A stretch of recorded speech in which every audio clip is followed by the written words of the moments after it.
इस वीडियो को शुरू करने से पहले इस चैनल को सब्सक्राइब करना ना भूलें और वीडियो खत्म होने के बाद इस वीडियो को लाइक करें और कमेंट करें। sarkariresult.com खोलें। मैंने विवरण में लिंक डाल दिए हैं, आप उन पर भी क्लिक कर सकते हैं।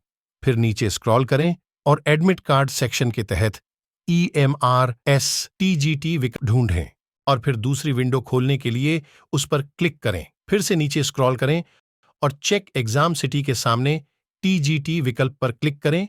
इससे EMRS पेज खुल जाएगा। अब अपना एप्लीकेशन नंबर, जन्मतिथि और सिक्योरिटी पिन भरें और फिर सबमिट बटन पर क्लिक करें, जिससे आपका एग्जाम सिटी पेज इस तरह खुल जाएगा। अब आप देख सकते हैं कि यह आपका परीक्षा शहर है और यह आपकी परीक्षा तिथि है। आप इसे प्रिंट करने के लिए क्लिक हियर टू प्रिंट विकल्प पर क्लिक करके भी प्रिंट कर सकते हैं। लास्ट में लॉग आउट करना न भूलें।